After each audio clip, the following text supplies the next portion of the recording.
Yeah. Y'all know what it is. Get to the floor, what you waiting for? Cause we can ride the beat straight to the top. Been waiting so long and now it's my time to show them all that it's not in the game. I don't care what I'm looking like, I just gotta show you that I'm not going nowhere. If you're about it, I don't doubt it. Show me that you're showing up about it, about it.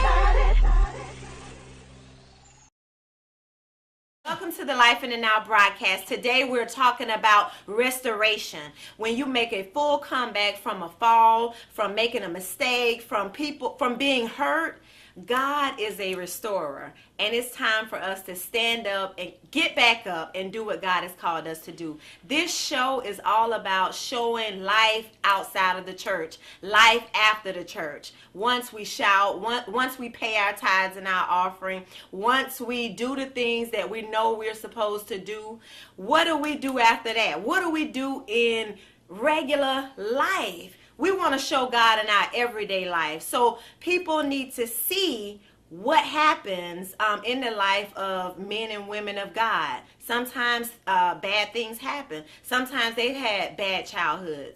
But now is the time for us to really stand up and do what God has called us to do. So today's show we're gonna talk about just that. We have Pastor Mark Wilkerson from Pilgrim's Rest Missionary Baptist Church in Bainbridge, Georgia. Welcome, Pastor. Thank you so much. Well, thank you. Thank you for joining us Good to be today.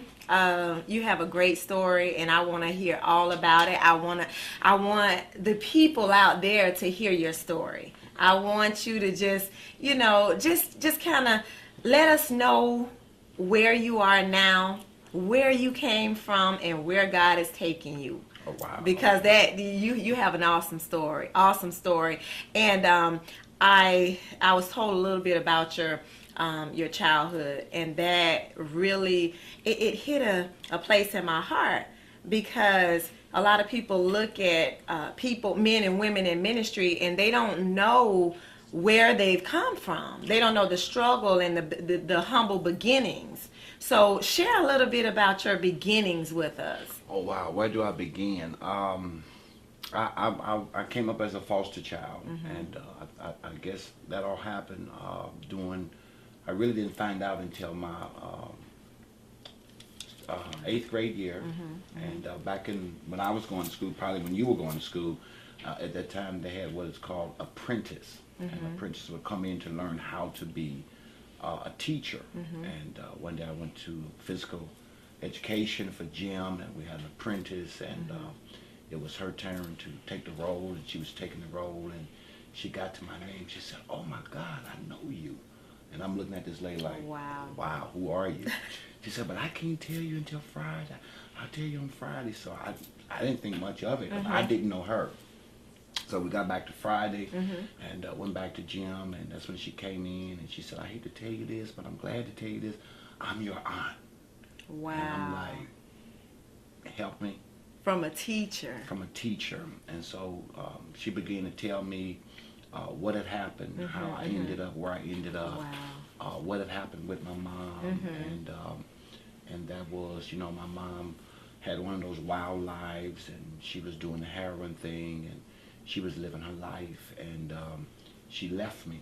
My mom had a total of 6 children, and she took all the kids and placed them with different friends, and she was going on with her life, and she left me in the house, and somebody discovered in 3 days, well, what did she do with Mark? And they came back to the house. I was found. I was at the house. I was in the crib.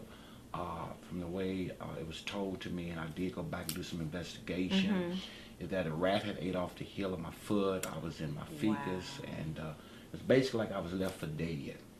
And from that point on, I was found by one of my biological family members, got into the hospital.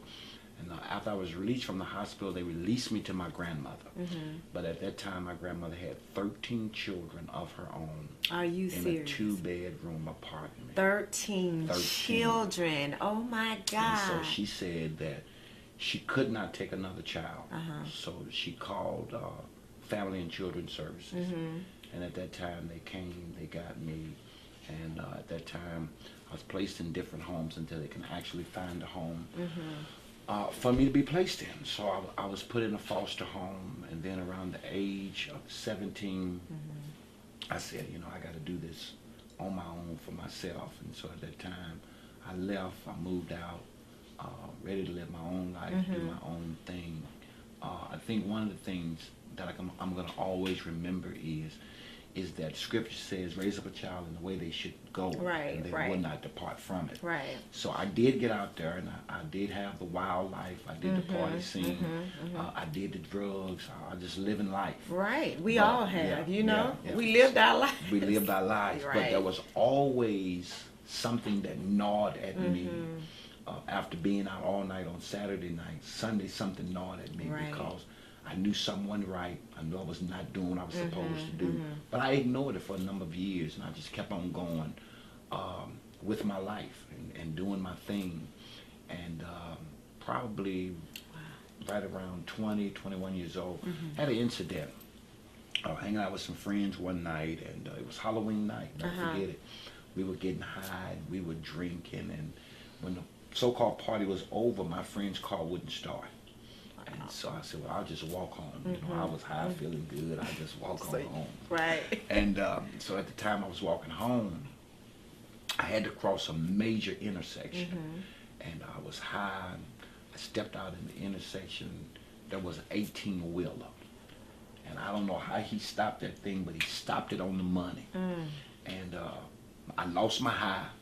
I wasn't drunk no more. It's like I just came to myself. And when I recognized I'm standing in the middle of a major intersection in front of an 18-wheeler. Now, the man jumps out of the truck, he's cussing, he's hollering at me, but I can't pay him no attention because I'm You're messed up now. I'm messed up now. You're in the middle of a major intersection. And I still got 4 more blocks to walk. But as I was walking, it dawned on me. I said, okay, God, whatever it is you want to do with me, you got me. Yes. You got me.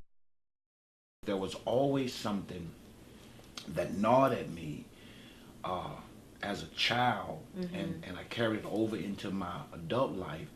I could not figure out how a mother could give up her children. So I had to have the answer to that. Right. And I've always been a person that was straightforward and very direct, and I know that came from what I had been through. And so what I did was I started investigating to see what had happened, and I found out that she was living her life, she was doing drugs, she was shooting heroin. So kids wasn't on her agenda. Right.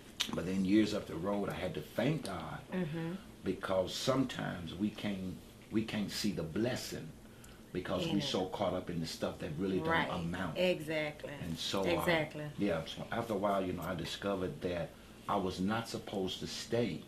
She might have been the woman that birthed me. Right. But that was not the woman that was supposed to raise me. My God. And I didn't really get that lesson until I was about 40. Wow. See, Pastor Mark, I'm telling you, your story is so awesome because just by looking at you, I never would have known. And you know, we've been friends for a while, and I'm like sitting here like, why would you do me like this? You know, you would just tell me this, but I really want people to hear and to know when God has a calling, when there's a calling on your life and God has an assignment for you, nothing can stop you but you. Right. Nothing but you. And we're going to take a short break, and we're going to come back and have Pastor Mark share a little bit more about his story. Stay tuned. This portion of Life in the Now TV is brought to you by Pilgrim Rest Missionary Baptist Church. Celebration Gala, celebrating 73 years of service, Saturday, August 25th, 6 p.m. For more information, 229-400-0056.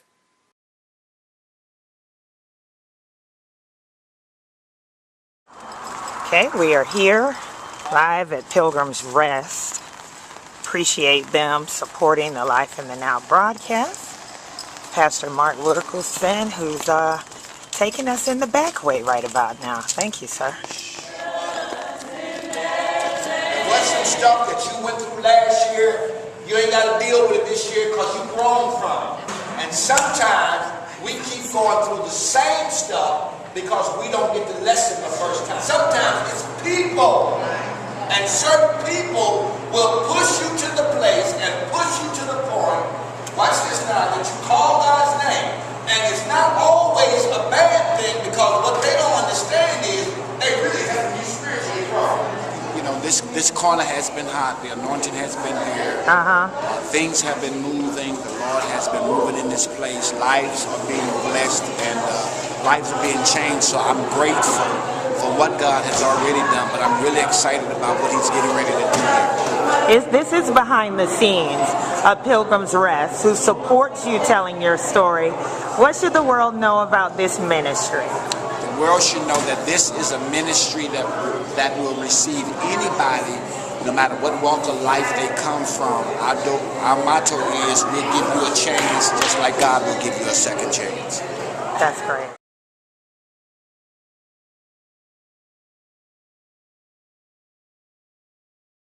We're back with Pastor Mark Wilkerson. Pastor Mark is the pastor of Pilgrim Rest Missionary Baptist Church in Bainbridge, Georgia. Pastor Mark, you have basically gotten my attention. We are friends. We always, joke around. We play around. This man right here is so much fun to be around. I'm telling you, my stomach literally hurts when I'm around him. He just says some stuff that just really throws you off, literally. But the thing about it, he has a terrific story. His story is so awesome. And going from being left for dead as an infant, as a baby, abandoned, from partying, drugs, and almost being hit by a car. Well, not a car, but an 18-wheeler. Till now pastoring, and there is so much more in between that. Once you accepted the call, once you told God yes, and you started out in ministry or whatever, there were still some things that bumps and rolls, because we all miss the mark sometimes. Correct. But we have to get back up, because you know what? That assignment, the thing that God called you to do, He's not going to take that back. It's up to you to get back up and go forward and do what God has called you to do. So, hey, tell our viewers a little bit about that, Pastor Mark. Well, Nikki, it's amazing. One of the things I had to learn is that when I got in ministry, I had the zeal.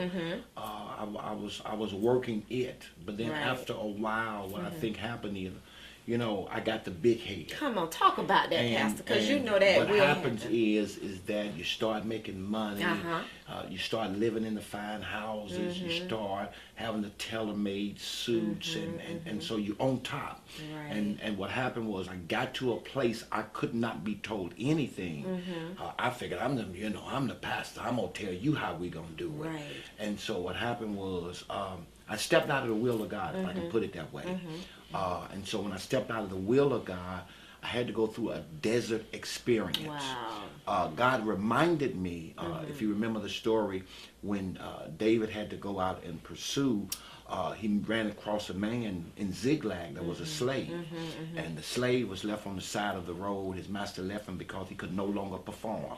He could not do what the master wanted him to do. And God had to remind me that He had put me in Ziklag. And when I got to Ziklag, I was there because I could not perform what the Lord had called me to do.